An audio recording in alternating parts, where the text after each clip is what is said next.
आरती की थाली ले जाने की वजह से ही सुमन सुरक्षित है। इस सत्य को स्वीकार करना होगा। क्या मम्मी, ये ऐसे क्यों बोल रहे हैं? भक्ति भाव को समझने की शक्ति होनी चाहिए।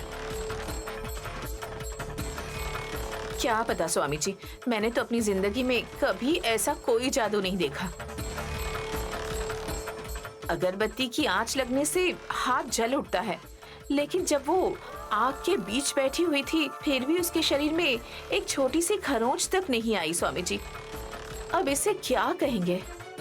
वो महाशक्ति के सुरक्षा कवच में थी और आप दोनों माँ बेटों को हाथ जोड़कर प्रणाम करना चाहिए था।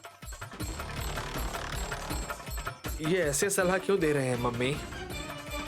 लगता है आज इनका मूड ठीक नहीं है। हम जो करना चाहते हैं वो करेंगे। चलो चलते हैं स्वामी जी। अरे मूर्खों, उस माँ की कृपा से ही अब तक जिंदा हो तुम लोग, वरना भस्म होने में देर नहीं लगती। गायत्री, सच में तुम्हारी कुंडली बहुत अच्छी है, ये मैं नहीं बोल रही हूँ। तुम्हारे पास ढेर सारी संपत्ति है और माँ की कृपा तुम पर बनी हुई है बेटा। मुझे यकीन है तुम्हें कभी कुछ नहीं होगा। हाँ, शायद कृपा होने की वजह से आग गायत्री का कुछ नहीं कर पाई। हाँ साहब जी, सीता माता, वो दिन याद आ गया जब उन्होंने अग्नि परीक्षा दी थी। धर्म का अनुसरण करने से अग्नि भी आशीर्वाद देती है। विशालाक्षी गायत्री को अपनी गोद में लेकर बैठी थी तो इस वजह से सब कुछ स्पष्ट हो गया। हाँ नैनी, मेरी माँ भी तो बहुत बड़ी भक्त थी ना। गायत्री माँ जी का नाम रखने से उनका प्रभाव इस पर पड़ रहा है, अच्छी बात है ये। नैनी, चाहे जो भी हो, विशालाक्षी को सावधानी से रहने के लिए बोलना होगा। क्यों साहब जी? तिलोत्मा माँ या फिर सुमन भी हो सकती हैं, क्योंकि इन लोगों को विशालाक्षी से नफरत है और ये लोग कुछ भी कर सकते हैं। वो कुछ नहीं कर पाएंगे, मुझे ये विश्वास है। इसलिए कि तुम पहले ही आपदा को भांप लेती हो ना। बात वो नहीं है साहब जी, जिन्हें माँ पर अटूट विश्वास होता है, कोई आपदा उनका कोई नुकसान नहीं करती। नाइस।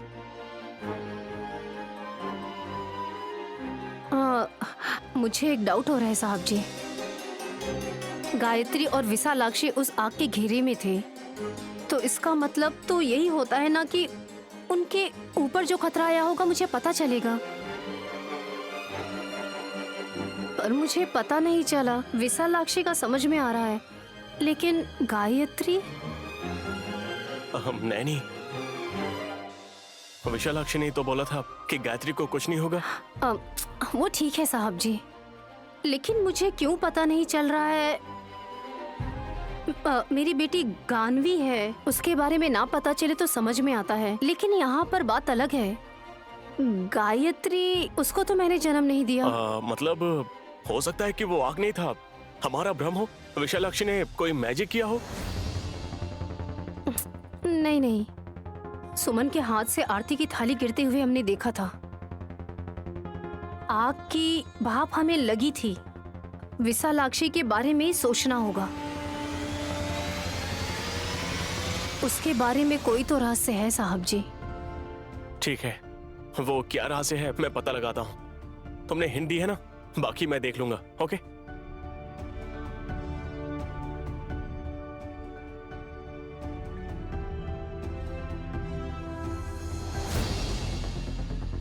फोन में क्या देख रहे हैं? मेरी तरफ देखिए ना। इसमें किसी की फोटो नहीं है। मैं सिर्फ मोबाइल की बात कर रही हूँ, आप इतने आगे की मत सोचिए। अगर तुम्हारा मूड खराब है तो तुम बाहर जाओ, मेरे पीछे मत आओ। बाहर जाकर देखिए वो विशालाक्षी और कितनी जादू कर सकती है। ए, उस बेचारी ने क्या किया है? उसी ने आग लगाई थी ना। आरती की थाली गिराने वाली कोई और नहीं, तुम थी। उस पे इल्जाम मत लगाओ।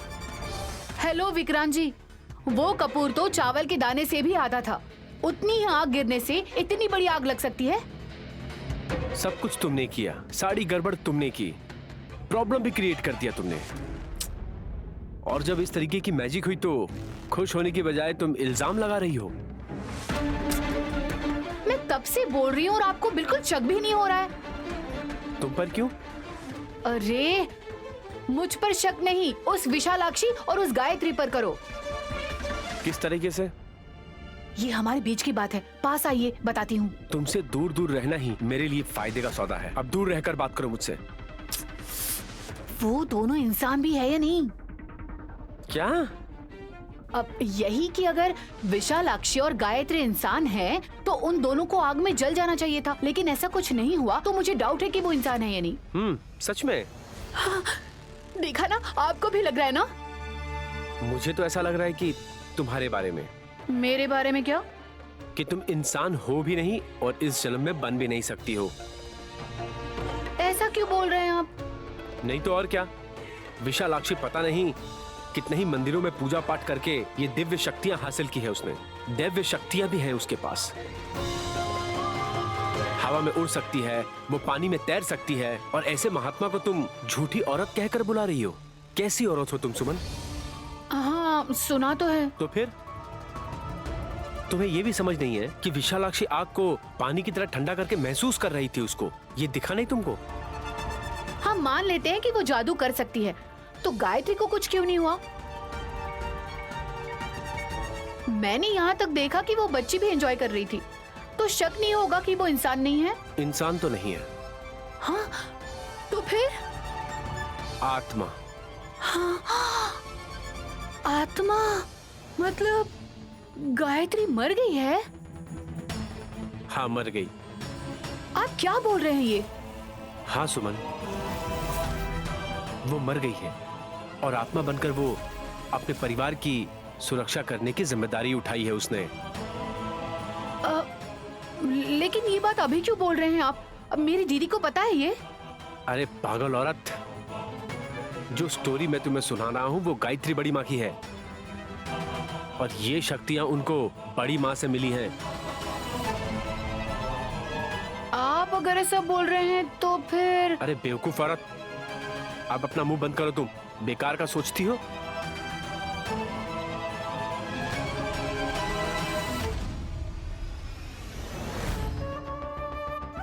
हाँ दमो दीदी आइए, इधर इधर। हाँ हाँ, ऐसे टिप टिप बूंद वाली पानी में भीगना मुझे पसंद है। शायद मैं पिछले जन्म में मोरनी होगी। विक्रांत पर दमो छिड़किए। दीदी, क्या कर रही हैं आप? ये आपके पानी छिड़कने से मेरी पूरी फाइल गीली हो गई है।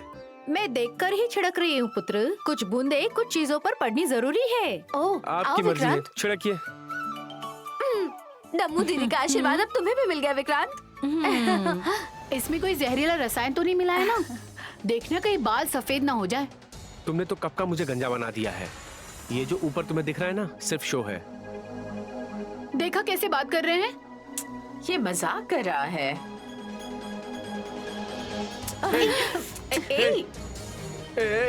अरे हम पर क्यों छिड़क रही है? शांति जल है पुत्र। हैं?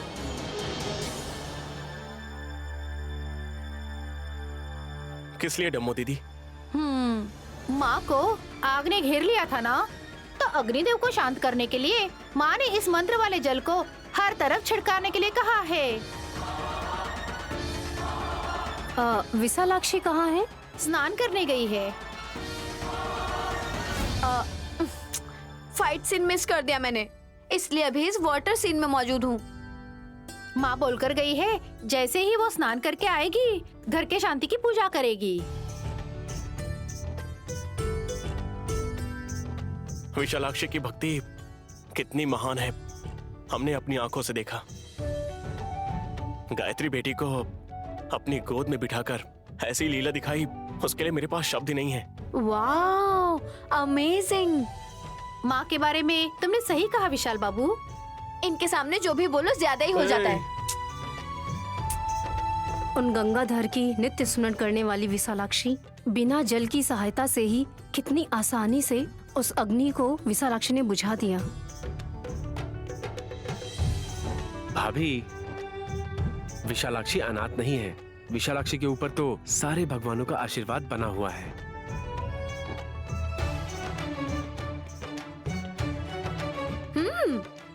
किसी ना किसी दिन हम उसे देवी के रूप में भी देख सकेंगे।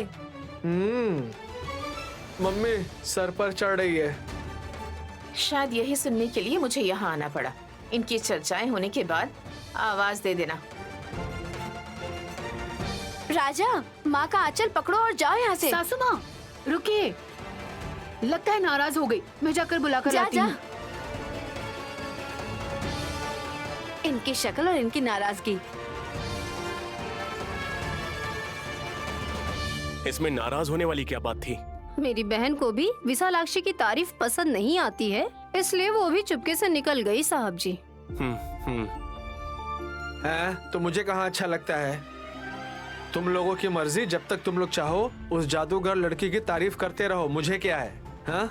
मेरी मम्मी जहाँ होगी वही मैं होऊंगा, यही मेरा रूल है। तो इतनी देर क्यों लगा रहे हो? जा जाओ। तू जा। किसी की तरफ भी देख लो, लेकिन इसकी तरफ देखने से आग लगती है।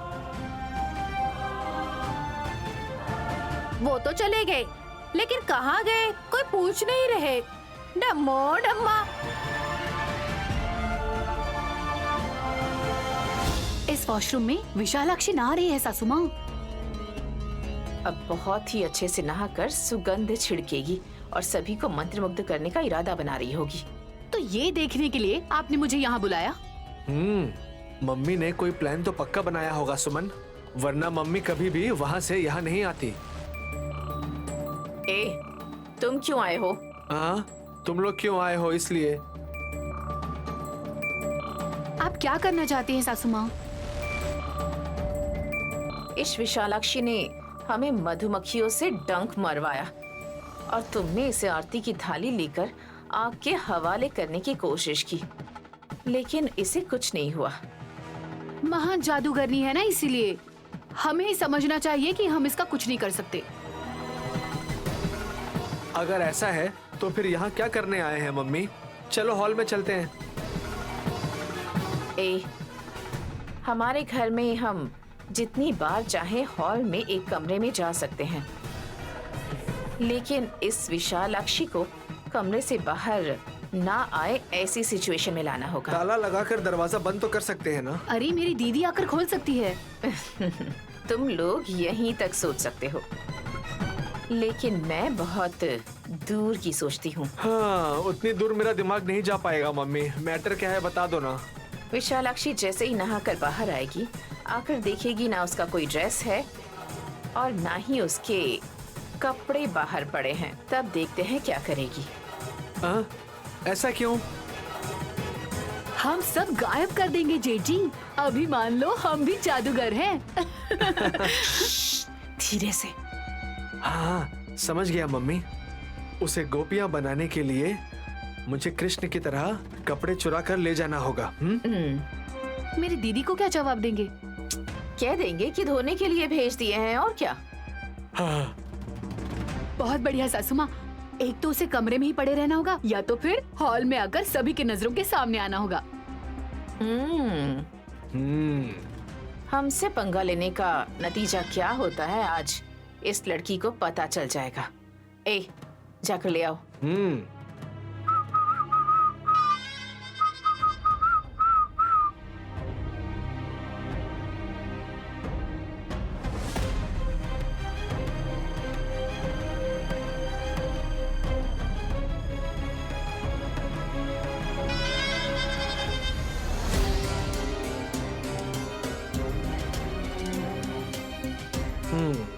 मम्मी, अरे भले ही विशालाक्षी की पहनी हुई ड्रेस है, फिर भी देखो कितनी अच्छी खुशबू आ रही है। ये मेरी नाक के अंदर क्यों ठूस रहे हो तुम? ये लड़की हमेशा तो मंदिर में ही भटकती रहती है। इसके ड्रेस को कपूर या लड्डू की खुशबू आनी सरल बात है। ठीक है, अब जल्दी से निकलो। लगता है उसका नहाना हो गया। अब वो अलमारी से नैनी की साड़ी भी नहीं पहन पाएगी। ताला लगा कर आया हूँ। जेठ जी का दिमाग दिन ब दिन तेज होता जा रहा है। मेरा वारिस जो है। अब चलो चलो, ठीक है, निकलो।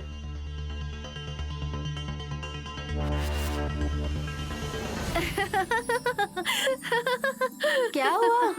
क्या हो गया डमू दीदी? आप अचानक हंस क्यों रही हैं? मुझे ना अल्प बुद्धि वाले मनुष्य के बारे में सोचकर ही हंसी आ रही है पुत्र। कौन लोग? और कौन हो सकता है भैया और इन लोगों के अलावा? जो लोग खुद को विलन समझते हैं वो हंसी के पात्र हैं। इन लोग के बारे में सोचकर हंसी आती है विशाल। चुप हो जाइए भाभी, वो यहीं आ रहे हैं। लगता है इन लोगों को और कोई काम नहीं है। लगता है काम पूरा करके आ रही हो। ये कैसा काम? गए थे क्यों और आए हो क्यों? ऐसा क्यों बोलती हो नैनी? कमरे में जाने के बाद सोच रही थी कि कहीं मैंने विशालाक्षी की शांति पूजा मिस तो नहीं कर दी, इसलिए वापस आ गई।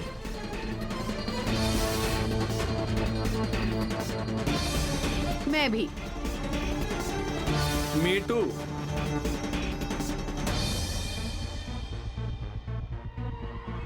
विशालाक्षी अब तक नहीं आई और कितनी देर स्नान करेगी वो? मुझे तो कहते हैं कि घंटे घंटे तक लेट करती हूँ। अब देख रहे हो विशालाक्षी कितना टाइम लगा रही है। गायत्री, तुम क्या लोगी?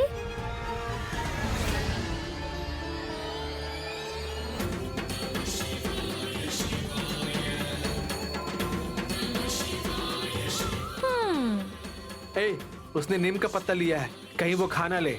इसे खाना अच्छी बात है जेठ जी। जो गुण नीम के पत्ते में है वो किसी भी दवाई में नहीं मिलेंगे।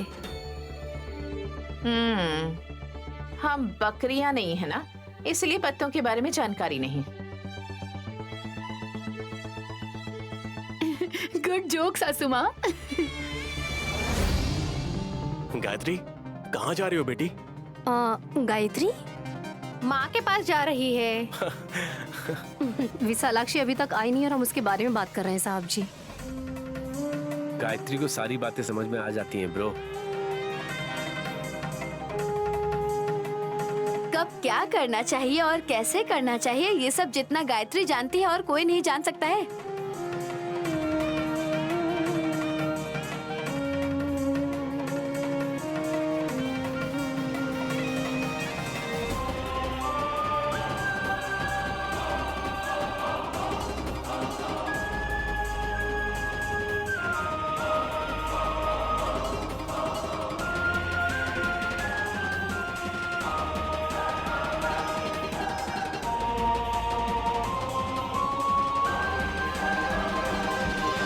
अरे तो विशालाक्षी को ऊंची आवाज दो।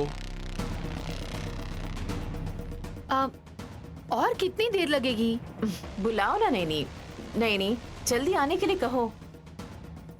विशालाक्षी, हॉल में सभी लोग तुम्हारा इंतजार कर रहे हैं बेटा, जल्दी आओ।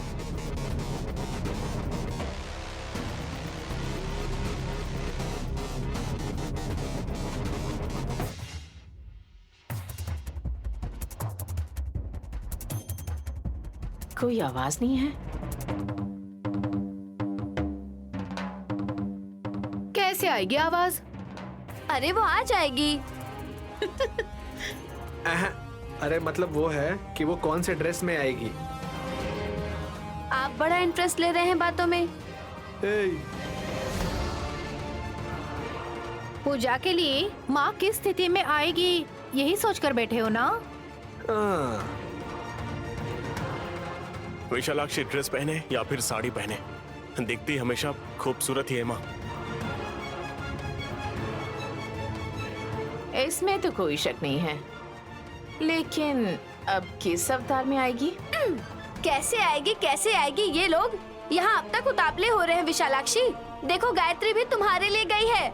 अब जल्दी से दोनों हॉल में आ जाओ।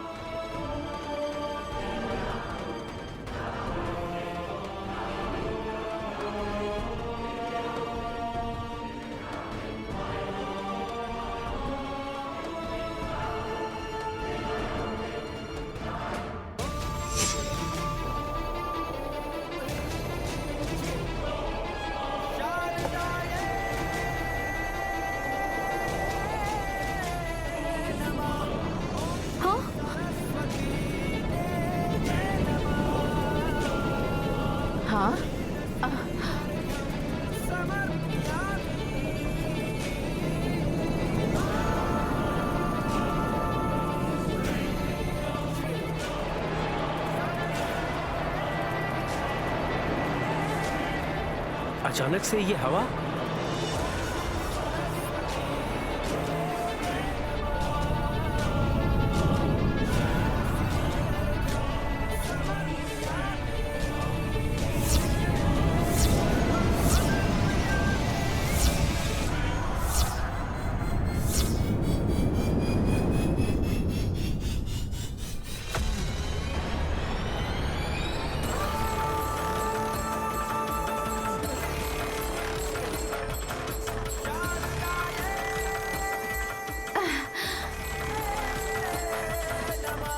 विशालाक्षी के आने के बजाय ये धूल और हवा क्यों आ रही है? नीम के पत्ते आ रहे हैं, मतलब माँ स्वयं आ रही है। ये सारे नीम के पत्ते सीढ़ी की ओर से आ रहे हैं। कहाँ है ये पत्ते? थोड़ी देर पहले गायत्री लेकर गई है ना नैनी? अरे वो तो 2-4 पत्ते ही ले गई। लेकिन माँ के हाथ में आते ही वो 2-4 पत्ते सैकड़ों पत्तों में, वो पत्ते बहुत सारी टहनियों में। वो टहनियाँ पतझड़ कर रही माँ की रक्षा के लिए। जरा देखो उस तरफ।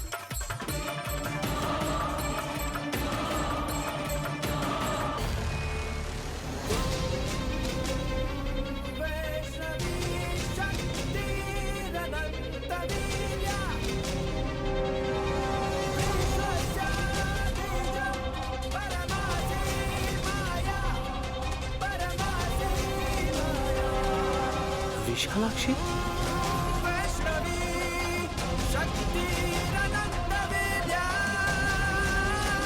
जगत जननी, जगदेश्वरी, परमेश्वरी, अखंड रूपिणी, मुक्ति प्रदायिनी माँ इन रूपों में आ रही है। देखो जरा।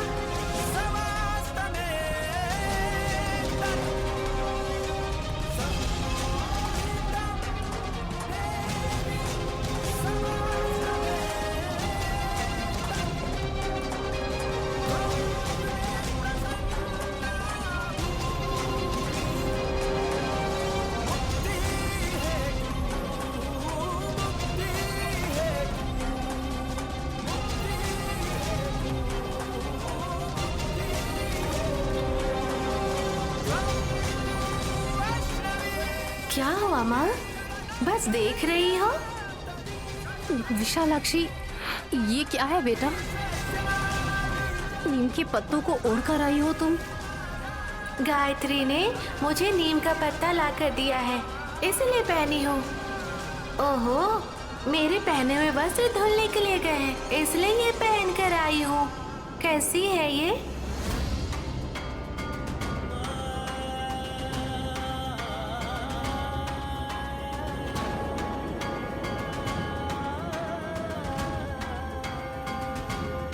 सही कहा ना सुमन? ठीक है। तेरी साड़ी से भी अच्छी है, ऐसा बोल छोटी। अरे तुम तो बोल रही थी कि बिना कपड़े के बाहर नहीं आ सकती मम्मी।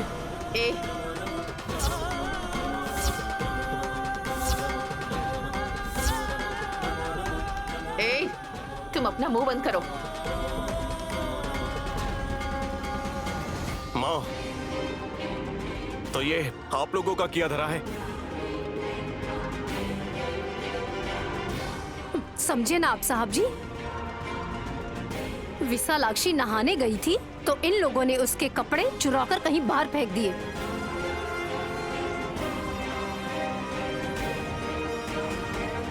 जिनमें मान मर्यादा नहीं होती है वो इंसान नहीं होते। ए, बोलना क्या चाहती हो तुम? सच में तुम लोग इंसान नहीं हो सकते। तुम्हारी इतनी हिम्मत कि ऐसी बातें करो? सुना नहीं रही हूँ। आखिर में मैं तुम लोगों के साथ ऐसा करूंगी कि तुम्हें कोई इंसान नहीं समझ पाएगा। क्या करोगी तुम? हाँ, मेरे वस्त्र चुराकर नीम के पत्तों को पहनने के लिए मजबूर किया तुम लोगों ने। मेरी अपमान करने की सोची तुम लोगों ने। तुम्हारी आवाज बकरी की तरह निकलेगी।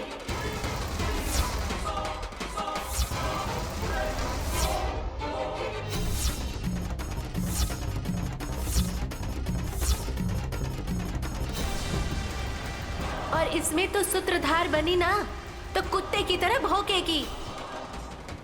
और साथ देने वाला तो बिल्ली की तरह चीखेगा। मेरा अपमान करने वाले तुम लोग अब देखोगे, अपना ही मान सम्मान गवाओगे। है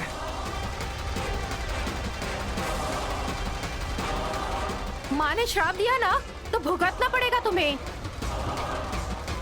क्या कहा? हाँ, मैं बन गई? मैं बकरी बन गई क्या? मैं कौन कुत्ता बन गई? अरे मैं बन गया बिल्ली।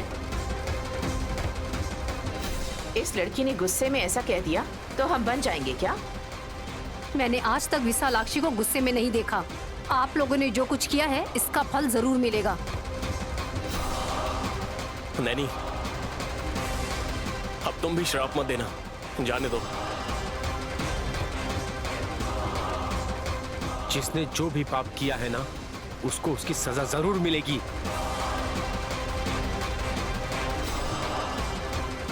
तुम लोग ऐसे कारनामे को देखकर थप्पड़ पे थप्पड़ मारने का मन कर रहा है। ए, मुंह बंद करो। ये जादूगरनी लड़की जब हमारी बेइज्जती करती है तब हमें कैसा लगता है? हम क्यों इनके मुंह लगे सासू माँ? चलिए यहाँ से। चलो मम्मी।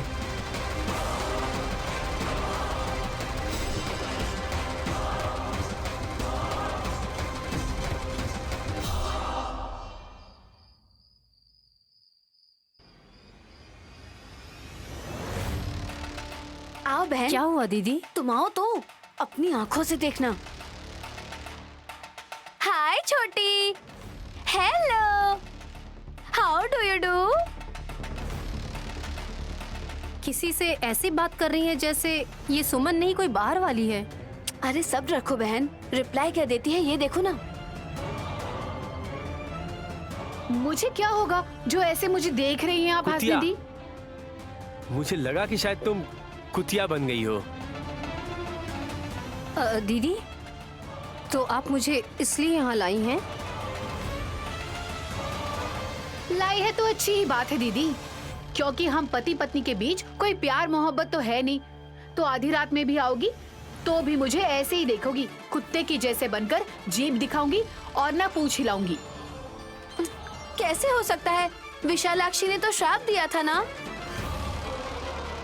ये इंसान नहीं बदलेगी भाभी, हो सकता है इसके बिहेवियर में बदलाव आ सकता है। भाभी, और श्राप तो अभी अभी दी है, मजा तो कल आएगा, देखते हैं ना।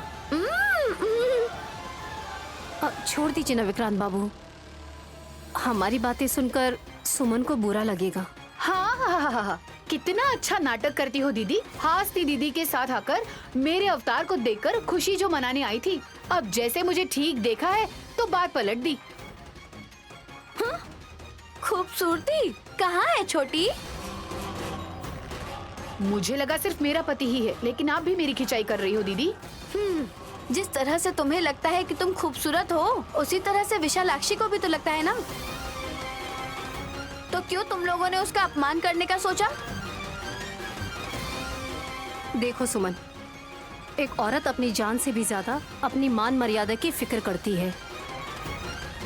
माँ की कृपा से उसने नीम के पत्ते से अपने आप को ढक लिया, लेकिन तुम लोगों ने पूरी कोशिश की उसको बेइज्जत करने की और तुमको सजा मिलेगी। भाभी, पाप अभी तक इस पर चढ़ा नहीं है। देखने में ये सिर्फ पतली है, लेकिन इसके पाप का बोझ बहुत ज्यादा है। तो इसीलिए आप मुझे कभी अपनी गोद में नहीं उठाते? हाँ, अभी भी तुझमें रोमांस का जुनून भरा है, अच्छी बात है। ये सब बोलने की बातें हैं भाभी, इसके बस की बात नहीं है। आप मेरे बारे में बोल रहे हैं या अपने बारे में बोल रहे हैं? तुम बात करने के लायक नहीं हो, श्राप के लायक हो जो तुम्हें दिया जा चुका है। विक्रांत बाबू, कुछ नहीं होगा, इसमें डरने की कोई जरूरत नहीं है। विशालाक्षी बस गुस्से में वैसे बोल देती है, लेकिन अभी तक किसी के साथ ऐसा कुछ हुआ नहीं है। कल सुबह देखने आना, मैं ऐसे ही हूँ या कोई वफादार कुत्ता बनकर यहाँ पड़ी हूँ। जानवरों की बेइज्जती मत करो प्लीज। देखिए, आप मुझे गुस्सा मत दिलाइए। छोटी, बी कूल। सिचुएशन क्या है ये दिखाने के लिए बहन को लेकर आई थी, ना कि तुम्हारा झगड़ा देखने के लिए। बहन लेट्स गो।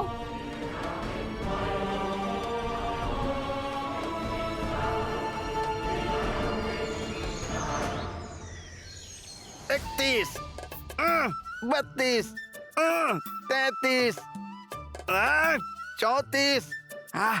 ए दूर, मैं यहाँ मेहनत कर रहा हूँ, तुम आराम से फोन चला रही हो। तो मैं आपके लिए क्या कर सकती हूँ? आज मैंने बहुत मेहनत की है, जाओ जाकर 5 लीटर दूध 5 लीटर जूस लेकर आओ, जल्दी करो। अरे फूफा जी आप यहाँ पर हो? सडनली देखकर मुझे लगा कि कोई भैंस का बच्चा अंदर आ गया है। ये क्या बहू, ऐसे क्यों बोल रही हो? तो नहीं बोलेगी क्या? पेट भर भर के खाना खाएंगे तो पेट बाहर आएगा ना। और इसे घटाने के लिए शौक लगे हुए बंदर की तरह उछल रहे हैं। एक्सरसाइज ना करने वाले तुम लोग ऐसी ही बात करोगी, मैं जानता था। क्या कर रही हैं दीदी? फूफा और घटने की कोशिश कर रहे हैं बहन। और घटना चाहते हैं? छोटा नहीं बहू, मैं अपना वजन कम कर रहा हूँ। ओह, और इसके लिए जो नहीं करना चाहिए वो भी कर रहे हैं। इसके लिए ऐसा नहीं करना चाहिए बुआ जी, गाना गाना चाहिए और डांस करना चाहिए, तब जाकर मेरी तरह पतली बन पाएंगी। हाँ सच में। Just a minute, I show you. अपना फोन दीजिए।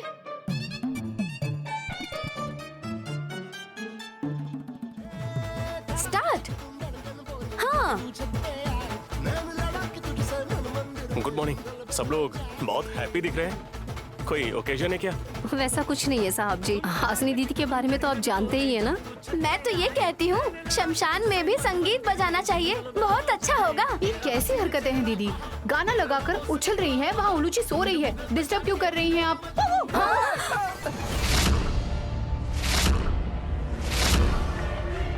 तुम भौ-भौ क्यों कर रही हो सुमन? तुम लोग उस पर चिल्ला रहे हो, तुम लोगों को डराने के लिए उसने ऐसा किया होगा। मैं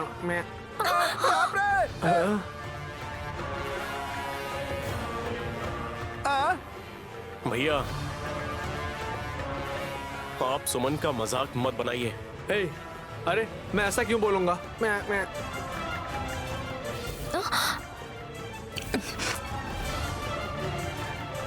हाँ?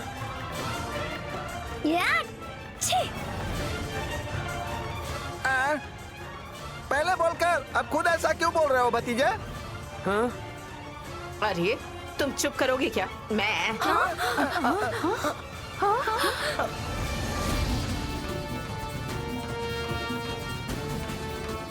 बाप रे! क्या बोलना चाहती हैं आप सासू माँ? मैं बकरी की तरह आवाज क्यों निकाल? मैं आप बकरी की तरह क्यों कर रही हैं सासू माँ?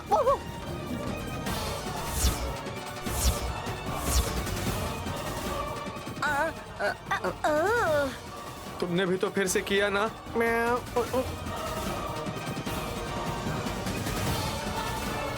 क्या हुआ भैया आप लोगों को? मैं कुछ समझ नहीं पा रहा हूँ। मैं खुद समझ नहीं पा रही हूँ विशाल। मैं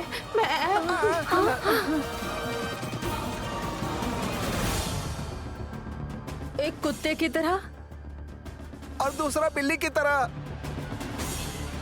सासू माँ बकरी की तरह। जेठ जी, आप जानते हैं ऐसी आवाज क्यों निकल रही है? कल आप लोगों ने विशालाक्षी के साथ जो किया है, उसका आपने जो मजाक बनाया है, आज सुबह होते ही आपको उसका श्राप लग गया है। क्या श्राप लगा है? हाँ छोटी बहन भाव। हे, अब मुझे गुस्सा आ रहा है मम्मी। हमें श्राप लग गया क्या? मैं माँ, आप लोग विशालाक्षी के गुस्से का शिकार बन गए, इसलिए आप पर यह मुसीबत आई है। आपको उससे तभी माफी मांग लेनी चाहिए थी। अभी भी देर नहीं हुई है, बुलाओ उसे। आप किसे बुलाओगी? क्यों? वो तो सुबह ही पूजा के लिए श्रीशैल लौट गई है।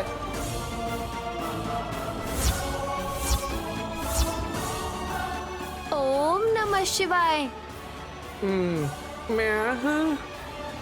घबरा मत राजा, ओम बोलो बोलो ओम। ए, गले पे घूसा मारूंगी, ओम नहीं बोल सकते? दीदी आप गुस्सा मत करिए। उस जादूगरनी लड़की की वजह से हमारे साथ ऐसा हुआ। अगर किसी एक के साथ ऐसा होता तो अलग बात होती सुमन। जेठ जी, सासू माँ, आप तीनों के साथ ऐसा हो रहा है।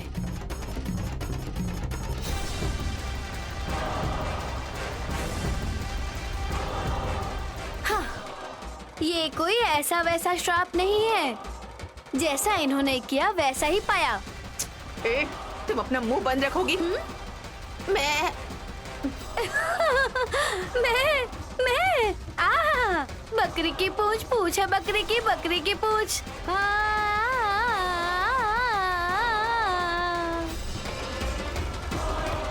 उस विशालाक्षी को इस बार आने दो। मैं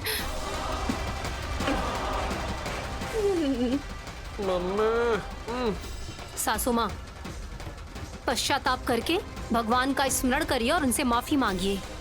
अगर ऐसे ही गुस्सा दिखाती रहेंगी तो और नुकसान पहुंचेगा।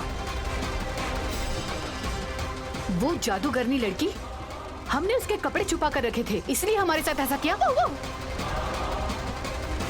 ओहो, इतनी जोर से भौंक मत सुमन। मैं भौंक रही हूँ अभी बुआ जी, कैसी बातें कर रही हैं आप? जब तुम बात कर रही हो तो हर बार ऐसा भौंक कर रही हो बहू। तुम चुप रहो। ऐसा ही चलता रहा तो ये लोग बाहर नहीं जा पाएंगे नैनी।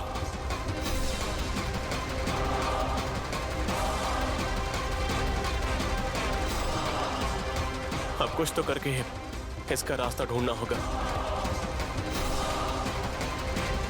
दीदी, विशालाक्षी कितने बजे गई थी?